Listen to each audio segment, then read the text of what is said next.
नमस्कार. भाजी फटाका रेसिपी वनितामध्ये आपले स्वागत आहे. मी आज नवीन रेसिपी घेऊन आलेली आहे. मुगाच्या डाळीचे आपण मुलांच्या टिफिनमध्ये देण्यासाठी किंवा सकाळी नाश्ता बनवण्यासाठी करणार आहे. अशी सोपी रेसिपी आहे. त्यासाठी मी मूग दळून आणलेले होते. 1 वाटी मुगाचं पीठ घेतलेलं आहे आणि अर्धा वाटी असं तांदूळाचं पीठ घेतलेलं आहे. त्यामध्ये हळद घालून घ्यायची, कोथिंबीर घालून घ्यायची,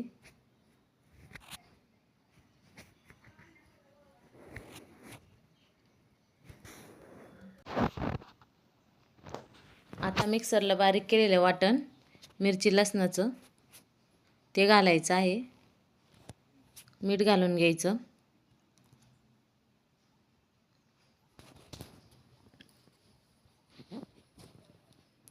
आणि मिक्स करून घ्यायचं आहे. त्यानंतर आपल्याला त्याचं बॅटर तयार करणार आहे. आपण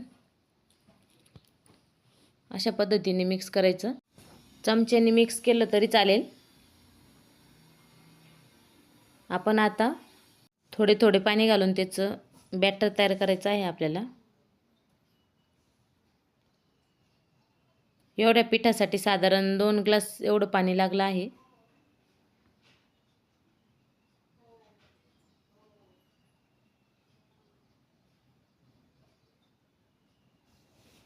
आपण नेहमी मूग आणि तांदूळ भिजत घालून तसे पण करतात डोसे, पण अशा पद्धतीची खूप सोपी पद्धत आहे. घाई गडबडीमध्ये करण्यासारखे आहे. पीठ दळून आणलं तर आपण कधी पण करू शकतो. घाईघाईमध्ये एखाद्या वेळेस भाजी चपाती करायचं कंटाळा आला तरी पण केले तरी चालेल. संध्याकाळच्या वेळेस अशा पद्धतीने बॅटर तयार करून घ्यायचं आहे त्याचं.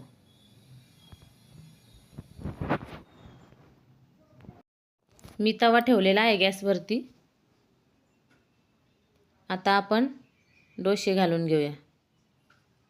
तव्याला तेल लावायचं आहे सुरुवातीला. डोसा घातल्यानंतर त्यावरती झाकण ठेवायचं आणि गॅस कमी करायचा थोडासा मीडियम. येथे डोश्याच्या तव्याचा वापर केला तरी चालेल, पण मला ह्या तव्यावर जमले त्यामुळे मी केले आहे.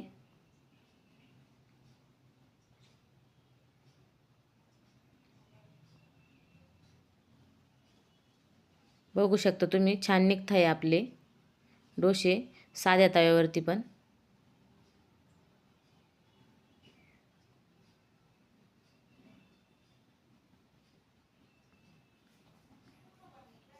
पौष्टिक अशी रेसिपी आहे. मुगाचे डोसे म्हटलं तर खूप असे पौष्टिक असतात.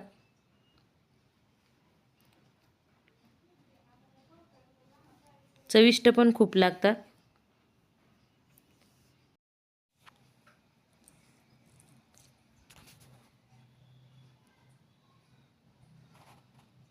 आपला डोसा भाजून झालेला आहे. आता बघू शकता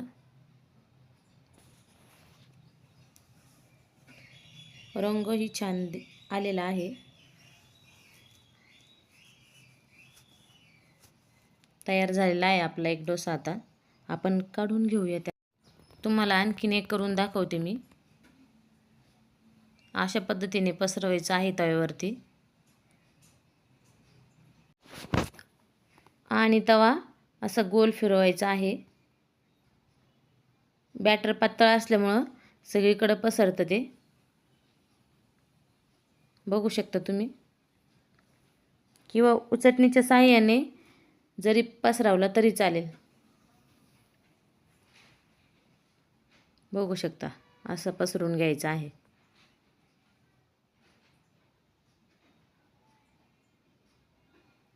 आणि आता झाकण ठेवून द्यायचं आहे त्यावरती 5 मिनिटासाठी. बघू शकता तुम्ही.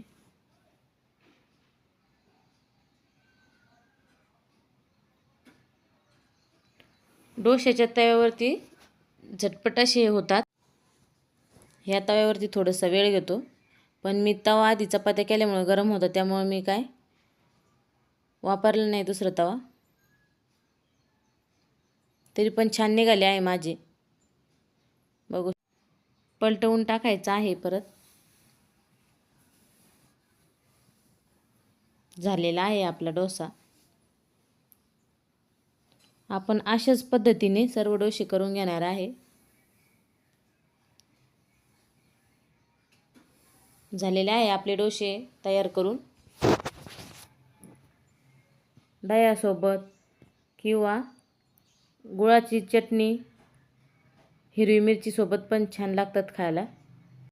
मुलांना तुम्ही टोमॅटो केचप सोबत किंवा दह्याबरोबर दिले तरी चालेल. छान झाले आहे आपले डोसे. एकदम साधी सोपी पद्धत आहे. तयार केल्यामुळे याला जास्त वेळ लागत नाही डोसे करण्यासाठी मुगाचे. चला तर व्हिडिओ आवडल्यास लाईक सबस्क्राईब करायला विसरू नका. छोटीशी कमेंट करा आणि व्हिडिओ शेअर करत राहा. अशीच नवीन रेसिपी घेऊन येणार आहे आणि एकदा करून पहा ही रेसिपी मुलांच्या डब्यासाठी.